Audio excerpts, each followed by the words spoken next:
Je n'ai pas les mots, tout simplement. Je ne sais pas par où commencer. À chaque fois quand on affronte Liverpool, c'est toujours la même chanson.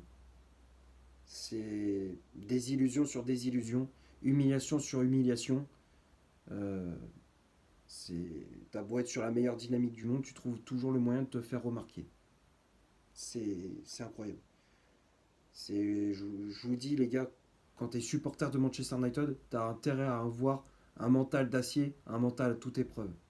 Parce que jusqu'à maintenant, je ne sais pas comment j'ai fait pour tenir. Je ne sais pas comment j'ai fait. On va parler du match après le générique.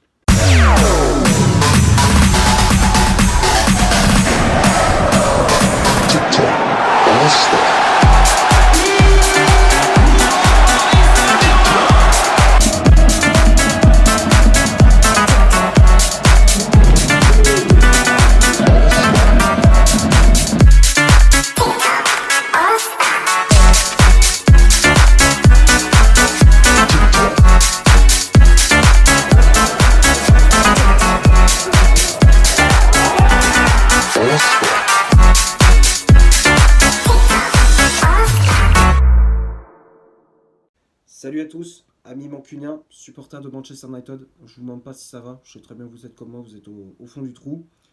On va débriefer cette rencontre qui opposait Liverpool à Manchester United. C'était le derby, le choc de cette 26e journée de Première League. Lourde défaite à Anfield, encore une fois. 7-0. Cody Gakpo avait ouvert le score à la 43e minute de jeu. À la 47e, Darwin Nunez double la mise. À la 50e, doublé de Cody Gakpo. 66e but de Mohamed Salah. 75e doublé de Darwin Nunez. 83e but de Mohamed Salah, une nouvelle fois. Et à la 88e, Roberto Firmino clôture ce festival offensif. Et avec ce résultat, United concède un nouveau revers face aux Reds. Au classement, on est toujours troisième avec 49 points. Le classement, je te l'affiche juste ici. On compte 9 points de retard sur Manchester City deuxième et 14 sur le leader Arsenal. Pour tous ceux qui pensaient qu'on allait gagner le championnat cette année, c'est mort. Hein. Là, c'était mort. Moi, j'y croyais pas du tout. Moi, je m'enflammais pas, même si on était sur une bonne dynamique. Moi, je m'enflammais pas pour dire qu'on allait gagner le championnat.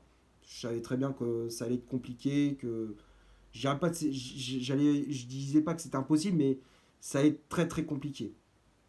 Et là, Liverpool a enterré nos espoirs pour gagner le championnat. Alors, pour débriefer ces 90 minutes, pour parler du contenu de cette partie, si tu t'arrêtes jusqu'au score, c'est sûr c'est une humiliation, une claque une nouvelle fois face à Liverpool. Mais quand tu regardes le contenu de ce match, la première période était tout de même équilibrée. Ça allait d'un but à l'autre, il y avait de l'intensité, de la vitesse, de la percussion, de l'agressivité. Euh, C'était assez équilibré. C'était assez équilibré, même si on a eu un petit peu plus d'occasions que Liverpool avec Bruno Fernandes, Marcus Rashford ou encore Weghorst. Malheureusement, on manque de justesse dans la finition. Liverpool eux aussi ont eu des opportunités avec Cody Gakpo, Darwin Nunez ou encore Mohamed Salah. Bon, ça manqué de réussite devant le but et puis à force d'insister, ils sont récompensés avec le but de Cody Gakpo à la 43e sur une passe en profondeur de Andy Robertson. Gakpo qui prend de vitesse la défense de Manchester United. Je ne sais même pas comment on a fait pour défendre aussi. C'est la façon dont on a défendu sur ce but est catastrophique. Hein.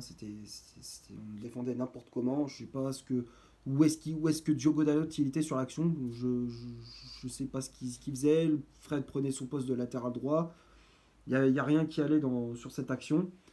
Donc Gakpo qui repique, qui se met sur son pied droit et qui enchaîne avec une frappe enroulée. Des Real battus, ça fait 1-0. Bon, c'est le score à la mi-temps, mais ça fait mal au moral, c'est vrai, mais j'étais confiant.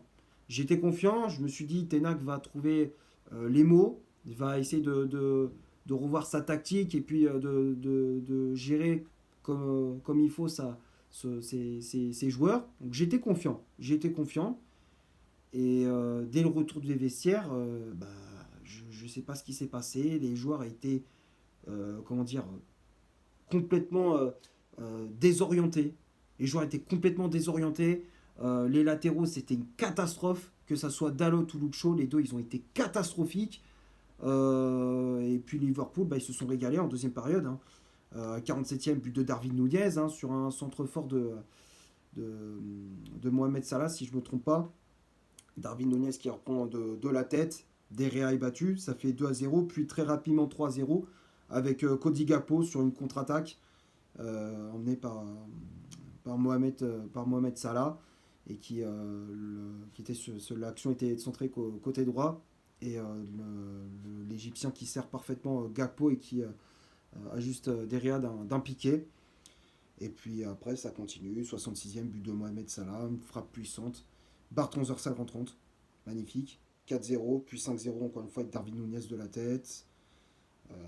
Après ça n'arrêtait plus, ça défendait plus, il n'y avait plus de solidarité entre les joueurs, il y avait plus ça. Tout ce qu'on avait vu contre Newcastle en finale de Carabao Cup, il y avait plus ça. Ce qu'on avait vu contre Newcastle, bah, je ne l'ai pas retrouvé face à Liverpool.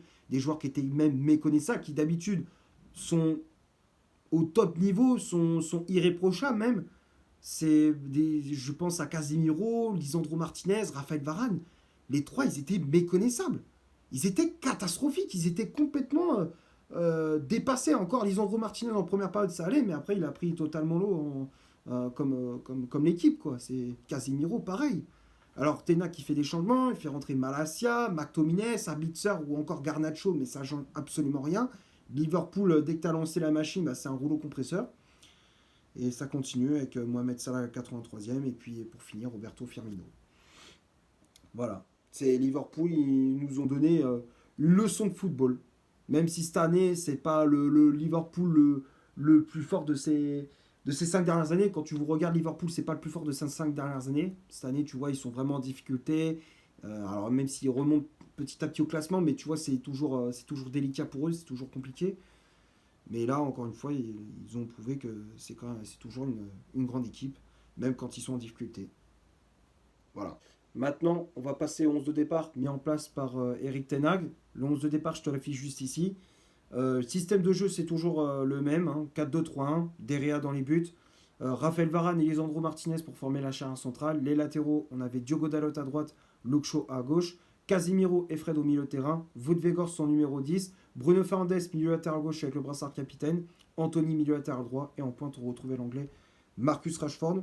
Les remplaçants, donc on avait, comme je disais, on avait l'entrée en jeu de Tyrone Malacia à la place de Lisandro Martinez.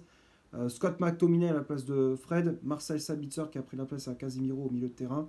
Alejandro Garnacho à la place de Wout Weghorst. Et pour finir, l'entrée en jeu d'Anthony Elanga à la place de Marcus Rashford. Voilà pour le 11 de départ. Déjà, quand tu regardes le 11, moi, il y a des choix, je ne comprends pas. Alors, comme je l'avais dit contre Newcastle, tu peux essayer des postes hybrides à certains joueurs, mais quand tu vois que ça ne fonctionne pas, bah, ça ne fonctionne pas, il ne faut pas insister. Comme Weghorst en numéro 10, pourquoi tu le mets en meneur de jeu? Tu sais très bien que ça ne fonctionne pas. Comme je l'avais déjà dit contre Barcelone, déjà que c'est compliqué en tant que neuf, en tant qu'attaquant de pointe, mais si tu le mets dans un poste où il n'a pas l'habitude de jouer, bah, ça ne peut pas fonctionner.